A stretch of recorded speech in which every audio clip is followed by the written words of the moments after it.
Welcome to Daily Current Affair. Today is 24th of September 2022. The question is, what is अभ्यास? अभ्यास क्या है? It is a coastal exercise between India and USA. अभी अभी हुआ क्या है, जो हमारे पास चेन्नई है, ठीक है, जो चेन्नई है वहाँ पे क्या हुआ कि जो यूएसए का शिप है, इसका नाम है मिडगेट शिप, ठीक है, वो जो है यहाँ से आगे जा रहा था। तो इंडियन कोस्ट गार्ड ने यहाँ से इसको देख लिया, ठीक है। तो इन्होंने क्या बोला, इन्होंने इनको बोला कि रुक जाओ, ये यहाँ पे रुक गए थे। उसके बाद क्या बोला इन्होंने, इंडियन कोस्टल गार्ड ने, कि हम अपने आपस में एक अभ्यास कर लेते हैं। मतलब कि ये जहाज़ अपने रास्ते में कहीं और जा रहा था, इन्होंने बोल दिया कि हम इसमें एक एक्सरसाइज करेंगे, ठीक है। तो इन्होंने एक कोस्टल एक्सरसाइज किया बिटवीन इंडिया एंड यूएसए, ठीक है। इंडिया का कौन था, इंडियन कोस्ट गार्ड, और मिडगेट शिप ऑफ यूएसए, कहाँ पे, चेन्नई में। अब कुछ और है, तो इंडिया और यूएसए के बीच में अभ्यास है, it is a coastal exercise. So Vajra Prahar India और यूएसए के बीच में है, वो बकलो एचपी में हुआ था। ये आर्मी का ये एक्सरसाइज है। इंडियन नेवी डायरेक्टर जनरल कौन है, दैट इज़ वीरेंद्र सिंह पठानिया, जो कि हिमाचल प्रदेश से हैं, ठीक है। इंडियन नेवी फाउंडेड ऑन 1 फरवरी 1977। इसका मोटो क्या है, मोटो है वयम रक्षाम, मतलब कि we protect. So which new company has been added to the Maharatna and make total number of Indian Maharatna companies 12? So हमारे पास क्या है, हमारे पास एक महारत्न है, एक मिनी रत्न है, ठीक है। जो सबसे बड़ी कंपनीज है ना पब्लिक सेक्टर की, जो सेंट्रल गवर्नमेंट देखती है, उनको बोलते हैं महारत्न। उनसे जो छोटी होती है उनको बोलते हैं मिनी रत्न। सो महारत्न में हमारे पास पहले 11 थी, अब एक और ऐड हो गई है, इसका नाम है आरईसी लिमिटेड, मतलब कि रूरल इलेक्ट्रिफिकेशन कॉरपोरेशन लिमिटेड। तो इनको ऐड कर दिया है। अब total number of Maharatna company हमारे पास कितनी है, 12। So answer is B. So state run REC rural electrification cooperation limited got its status of Maharatna, ठीक है। तो ये सेंटर ऑपरेटेड है, मतलब कि जो सेंट्रल गवर्नमेंट है वो इसको ऑपरेट करती है, ठीक है। Incorporated in 1969। सो आरईसी है वो 1969 में बनी थी। ये एक नॉन बैंकिंग फाइनेंशियल कंपनी है। ये किस पे फोकस करती है, ये रूरल सेक्टर में क्या करती है, फाइनेंसिंग, ठीक है। जो इलेक्ट्रिफिकेशन होती है उसकी फाइनेंसिंग और उसके डेवलपमेंट में ये काम करती है। How to become a Maharatna company, कोई भी कंपनी हमारे पास महारत्न कंपनी कैसे बन सकती है, ठीक है। तो सबसे पहले क्या होना चाहिए, विच हैज़, मतलब कि 3 साल तक कंटिन्यूसली 5,000 करोड़ के प्रॉफिट में होनी चाहिए वो वाली कंपनी, ठीक है। और एनुअल टर्नओवर उसका होना चाहिए 25,000 करोड़ का, ठीक है, फॉर 3 साल के लिए, ठीक है। और क्या होना चाहिए, एनुअल नेटवर्थ उनकी कितनी होनी चाहिए, 15,000 करोड़ की उनकी एनुअल नेटवर्थ होनी चाहिए कंटिन्यूसली, वो उतनी ही रहनी चाहिए फॉर 3 ईयर्स। तो ये इसके क्राइटेरिया है। अब हमारे पास 12 जो है महारत्न कंपनीज हैं, लाइक भेल, भारत हैवी इलेक्ट्रिकल लिमिटेड बोलते हैं इसको, BPCL, coal India limited, GAIL India limited, HPCL Hindustan petroleum, Indian oil, NTPC, ONGC, ठीक है, power finance corporation, power grid corporation India limited, power steel authority of India, and 12th is REC India limited. E-commerce Amazon India is going to establish its first solar power plant in which state, that is Rajasthan. तो राजस्थान में क्या कर रहा है, जो Amazon India है वो क्या कर रहा है, ये एक सोलर पावर प्लांट जो है वो खोल रहा है, कहाँ पे, राजस्थान में, जो कि कितना होगा, 420 मेगावाट का होगा। और ये अमेजोन इंडिया का सबसे पहला सोलर पावर प्लांट है इंडिया में, दैट इज अमेजोन इंडिया इसको कर रहा है, कहाँ पे, राजस्थान में, ठीक है। तो फर्स्ट स्टेट कितना है, 420 मेगावाट का प्रोजेक्ट है। First state to cross 10 gigawatt solar power production in India, that is Rajasthan, ठीक है। वर्ल्ड का सबसे largest floating solar power plant है वो खांडवा, कहाँ पे हो रहा है, खांडवा मध्य प्रदेश, ओंकारेश्वर डैम के ऊपर बन रहा है। और इसका कितनी कैपेसिटी है, 600 मेगावाट की उसकी कैपेसिटी है। Who became the oldest Indian, ठीक है, ये 2 बंदे हैं, एक है ओल्डेस्ट इंडियन एंड एक है first Asian para swimmer to cross North Channel respectively, that is answer D, that is Elvis Ali Hazarika. जो ये एल्विस अली हजारिका है, ये सबसे ओल्डेस्ट पर्सन है जिन्होंने पास किया है कौन सा, नॉर्थ चैनल को, नॉर्थ चैनल को जिसने पास किया, ये हमारे पास नॉर्थ चैनल है बिटवीन यूके का जो आयरलैंड है और जो स्कॉटलैंड है उसके बीच में ये नॉर्थ चैनल है, इसको पार किया है, that is Elvis Ali Hazarika. ये ओल्डेस्ट इंडियन है और फर्स्ट एशियन पैरा स्विमर, उनका नाम है सत्येंद्र सिंह लोहिया। ये हमारे पास क्या है, एक पैरा स्विमर है, ये फर्स्ट एशियन पैरा स्विमर बने हैं जिन्होंने किसको पार किया है, इस नॉर्थ चैनल को पास किया है। ठीक है, Elvis Ali Hazarika and Satyendra Singh Lohia, oldest Indian and first Asian para swimmer to cross the North Channel respectively. So North Channel का जो एरिया है वो कितना है स्विम करने को, वो है 34 किलोमीटर का है और उसको माइल्स में करे थे 21.4 माइल्स का ये टोटल डिस्टेंस है।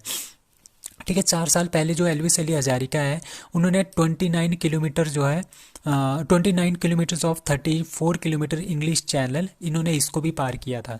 ठीक है, तो 29 kilometre of 34 kilometre English channel, मतलब कि जो ये इंग्लिश चैनल है इसको भी इन्होंने पार किया था and again become the first SMEs, पहला असम के बंदे बने थे जिन्होंने ये अचीव किया था। ठीक है, सो जो ये इंग्लिश चैनल है इसकी जो टोटल लेंथ है वो 33 किलोमीटर है, 33 या 34 आप कोई भी रख सकते हो, अप्रोक्सीमेटली ये इतना बनता है। ठीक है, तो इंग्लिश चैनल किस किस के बीच में है, यूनाइटेड किंगडम जो इंग्लैंड है और यहाँ पे फ्रांस है, इंग्लैंड और फ्रांस के बीच में आता है इंग्लिश चैनल, और नॉर्थ चैनल आता है यूके का, आयरलैंड का जो नॉर्दर्न पार्ट है और स्कॉटलैंड का जो पार्ट है वो दोनों बनाते हैं आपस में, क्या बनता है उसके बीच में है नॉर्थ चैनल। ठीक है, फर्स्ट इंडियन फीमेल, ठीक है, पहली Indian female to cross the English channel that is Aarti Shah. Project Saras for menstruation health launched is launched by, ठीक है, प्रोजेक्ट सारस जो है, जो मेन्स्ट्रुएशन से रिलेटेड प्रॉब्लम्स हैं इंडिया में, वो किसने लॉन्च किया है, that is Israeli embassy in sorry Israeli embassy ने किया है, कहाँ पे, गाजियाबाद में। सो आंसर इज ए, आपने यहाँ पे रखना है, that answer is A, that is Ghaziabad. So जो प्रोजेक्ट सारस है, ठीक है, ये किसने लॉन्च किया है, एक इजरायली एम्बेसी है, जो इंडिया में इजराइल की एम्बेसी है, ठीक है, उन्होंने कहाँ पे लॉन्च किया है, गाजियाबाद के अंदर लॉन्च किया है। ठीक है, it is an initiative for the Israeli embassy in India, किसके साथ मिलके, एक एनजीओ है उसका नाम है खुशी प्लस इजरायली एम्बेसी, क्या किया उन्होंने, प्रोजेक्ट सारस। ठीक है, which is related to the menstruation health. ठीक है, मेन्स्ट्रुएशन हेल्थ के लिए इन्होंने इसका किया, जैसे फीमेल को जो मेन्स्ट्रुएशन आता है हर मंथ, तो उसमें क्या हो जाता है, बहुत सारी उसमें बीमारियां भी लग जाती है अगर उसकी क्लीननेस ना हो, वो साफ़ ना हो।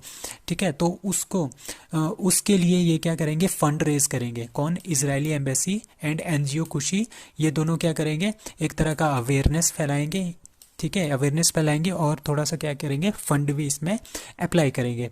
ठीक है, the pads were sold under, ये पैड्स भी देंगे सारस ब्रांड के। ठीक है, जो कि एंटायरली नेचुरल वे से बने होंगे, इसमें कोई भी किसी तरह के केमिकल वॉशिंग या रिफाइनिंग प्रोसेस जो है नहीं होगा।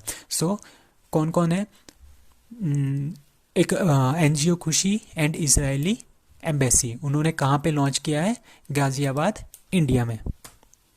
The Ambedkar Circuit was first proposed by the central government of India in 2016, 17, 18 और 22। सो answer is A, that is 2016। तो अम्बेडकर सर्किट जो है ये इंडिया ने प्रपोज किया था 2016 में। इसमें क्या है, इसमें जितने भी प्लेसेस हैं इंडिया में रिलेटेड टू द अम्बेडकर, उसका एक वो बनाया है, उसका एक नक्शा जैसा बनाया है।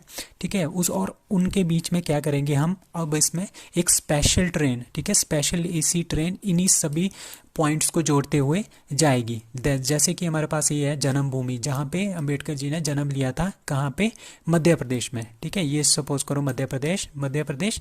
ठीक है, उसके बाद दीक्षा भूमि एक प्लेस है नागपुर में, जहाँ पे अंबेडकर ने बुद्धिज्म को अपनाया था। ठीक है, अंबेडकर नगर कहाँ पे, बुद्धिज्म ने उसको किया था, कहाँ पे, नागपुर। तो नागपुर सपोज कर लो यहाँ पे है। ठीक है, Nagpur and this is Madhya Pradesh. ठीक है, उसके बाद आ गया महापरिनिर्वाण भूमि, ये हमारे पास आता है दिल्ली में, जहाँ पे वो उनकी डेथ हुई थी, दैट इज दिल्ली। ठीक है, और चैत्य भूमि जहाँ पे उनको क्या कहते थे, उनका क्रीमेशन हुआ था, दैट इज मुंबई में। क्रीमेशन हुआ था इनका मुंबई में, ठीक है। और अब जो एजुकेशन हुई थी वो लंदन कहाँ पे हुई थी, यूके में हुई थी, तो वहाँ पे हम ट्रेन सेवा तो यूज़ कर नहीं सकते। तो हमारे पास ये 4 है, दैट इज़ मुंबई से वो ट्रेन चलेगी, स्पेशल ट्रेन मुंबई, नागपुर और मध्य प्रदेश और दिल्ली। तो ये यहाँ पे हम एक स्पेशल ट्रेन चला रहे हैं to promote the Ambedkar circuit. The central government has released the first ever advanced estimate of production of which crops, मतलब कि advanced estimation, ठीक है। ये सबसे पहली बार हो रहा है कि कोई भी फसलें होगी उसका हमने advanced estimation करना है कि कितना कितना प्रोडक्शन होगा इस साल, ठीक है।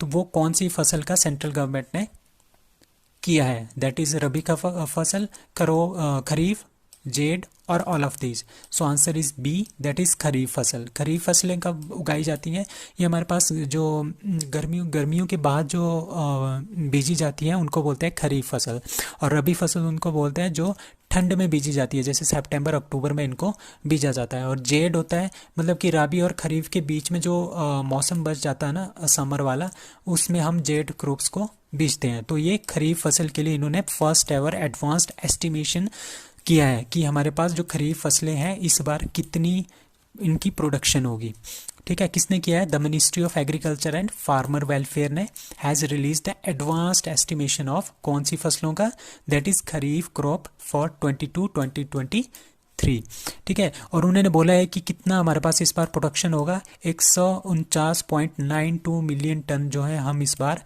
उगाएंगे।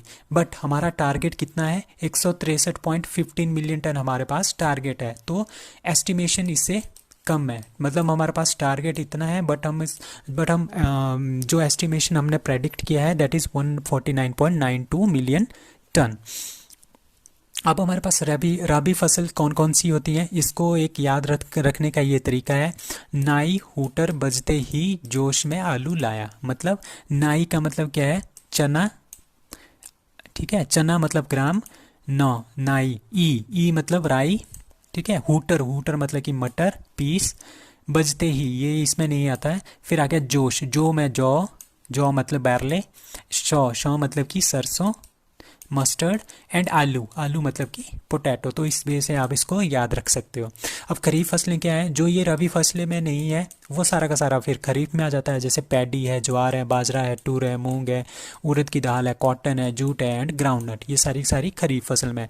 अब जेड फसल में क्या कहा जाता है, बिटवीन राबी एंड क्रॉप्स के बीच में जो टाइम बचता है ना समर का, तो उसमें क्या आ जाता है, जेड क्रॉप्स आ जाती हैं, जैसे वाटरमेलन है, किकुम्बर मतलब कि किकुम्बर जो होता है, ठीक है। उसके बाद खीरा बोलते हैं किकुम्बर को। उसके बाद वेजिटेबल जो क्रॉप्स होती है वो सारी की सारी जेड क्रॉप्स में आती है। UN inter agency task force and WHO world health organisation special programme on primary health care award 2022 is given to, that is India. So India को ये अवार्ड दिया गया है। किसके लिए ये दिया गया है, क्योंकि इंडिया ने बहुत ही अच्छी तरह से हाइपरटेंशन जो होता है, हाइपरटेंशन कंट्रोल इनिशिएटिव, उसको बहुत अच्छे से इम्प्लीमेंट किया है, ठीक है। हाइपरटेंशन को कंट्रोल करने के लिए इंडिया ने बहुत ही अच्छा काम किया है, जिसके लिए इनको क्या मिला है, WHO प्लस UN की जो इंटर एजेंसी टास्क फोर्स है उन्होंने प्राइमरी हेल्थ केयर अवार्ड 2022 किसको दिया है, इंडिया को दिया है। ये अवार्ड कहाँ पे दिया गया है, ये कंफर्म किया गया था UN जनरल असेंबली जो UNGA है, दैट इज़ न्यूयॉर्क, क्योंकि वहाँ पे आजकल इनकी बैठकें चल रही है, ठीक है। और हाइपरटेंशन क्या होता है, हाइपरटेंशन एक कंडीशन होती है जिसमें हमारे पास क्या होता है, the force of blood against the artery walls is high, ठीक है। जो ब्लड है हमारी वेन्स के अंदर जो जाता है ना, तो वो बहुत ही ज़्यादा फोर्स के साथ जाता है, जिसके थ्रू हमको लगता है कि यहाँ पे बहुत ही ज़्यादा क्या हो जाती है, एक तरह का अंदर से दबाव, बहुत ही ज़्यादा दबाव आ जाता है, एक तरह का बहुत ही ज़्यादा फोर्स से आ जाता है, ठीक है। तो हम कभी कभी बोलते हैं कि नर्सें हमारी फट रही हैं, तो वही होता है कि हमारे पास ब्लड जो है बहुत ही ज़्यादा फोर्स के साथ अंदर मूव कर रहा होता है, और उनकी जो वॉल्स होती हैं वेन्स की, आर्टरी जो वॉल्स होती हैं उनको वो प्रेशर अप्लाई करता है, तो उसको बोलते हैं हम हाइपरटेंशन।